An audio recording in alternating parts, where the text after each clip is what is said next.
Hi, everybody. My name is Rashad Cunningham. I'm a pastor in the Brownsburg, Indiana area at a church called Church at Main. It's been said that we are known by our fruits, and so how we behave comes from a place of what we believe. A good story I like to tell is about my daughter. For weeks in high school, she would leave the house without cleaning her room, and we told her eventually that we were going to take her phone from her if she left the house without cleaning her room, and she wouldn't be able to take it to school with her.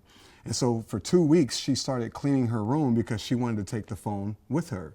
But one morning she woke up and she came into the living room and she threw her cell phone on the ottoman and walked out the door. And I ran to the door with the cell phone and said, hey, babe, you forgot your cell phone. And she said, no, Dad, I'm not cleaning my room. And so what I found out in that moment was I did a behavior modification. I tried to force her to clean her room by taking something from her, thinking that it actually changed her belief about needing to clean her room, but actually it just modified her behavior. The moment the phone didn't mean anything to her or have any power over her, she went back to what she believed.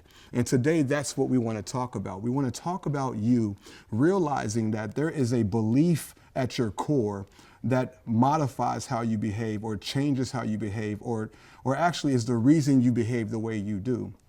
So imagine if you're feeling or experiencing a fruit of what we call fear. There's something at the core of what you believe that's making you feel that way, fear.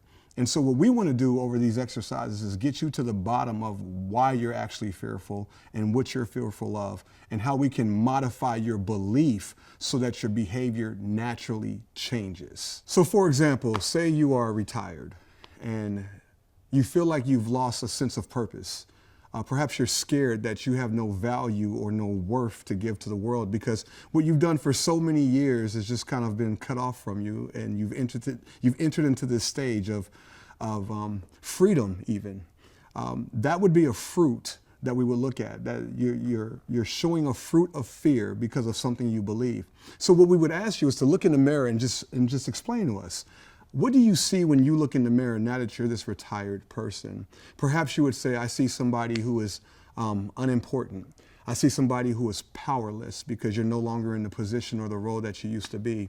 Or now I see somebody who's just inadequate because when I was in my position for 30 years, I knew what I was doing, and now I'm in a season of life where I have no clue what to do.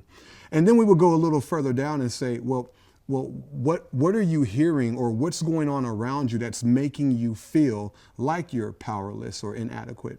And you would look at those details and you would come up with some solutions, perhaps like, because I no longer go into my normal routine. And so therefore I'm completely not coordinated anymore. I've lost my sense of purpose because my routine gave me purpose or my job gave me purpose.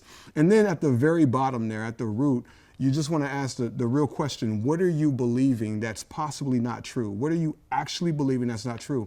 And you're believing that your identity was in your job, or that your identity was in your ability to make money, or your identity was in, controlling the company that you controlled, or the way people respected you in a conference room, or whatever it is. And because of your identity being in that false truth, you are in fear now. You now are experiencing a fruit of fear because of this false truth that your identity was in your title, or your money, or your position, or your education, or your job. And so what we are wanting to help you do is come to a real truth about you. And once again, I mentioned I'm a pastor, and so there's some truths that come with me that come from my Bible experience. But this, whether you believe in God or not, whether that's your jam, it doesn't really matter. There's still some things about you that are true just because of who you are. And so if you think that your identity was in the money you made, or your identity was in the title, and that would be your root, we would want to change that belief so that we can change the behavior or the fruit of what you're experiencing. And so perhaps we want you to see for yourself that if you just went to your grandchildren, or went to your child, or went to your spouse and asked them who you are to them, you'll find that you're so much more than a title that you had at a company. You're so much more than a paycheck or an education. Perhaps it'll be your grandchild who will speak life into you and say, your nana or your pop-pop.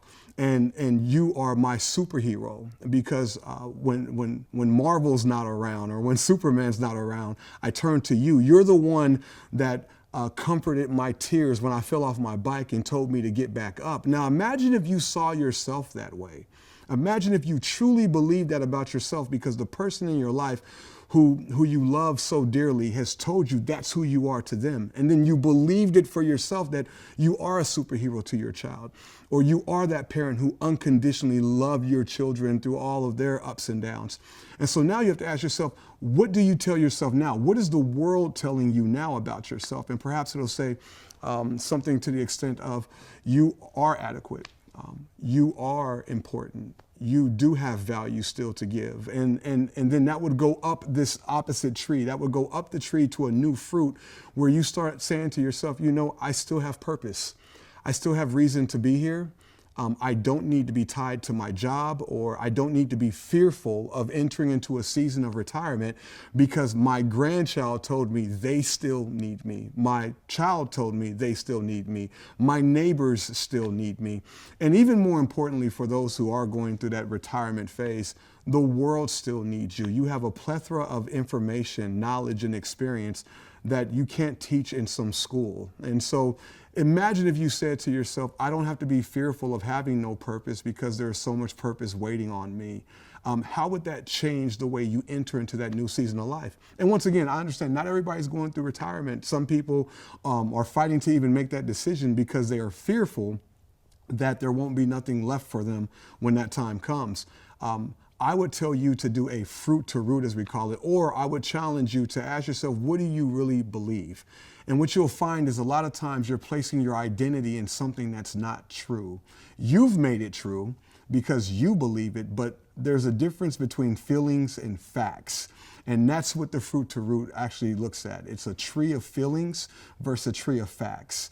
And when you get to the bottom of what you feel, but then run to those you love to find out the facts, it will change the outcomes of what you're experiencing.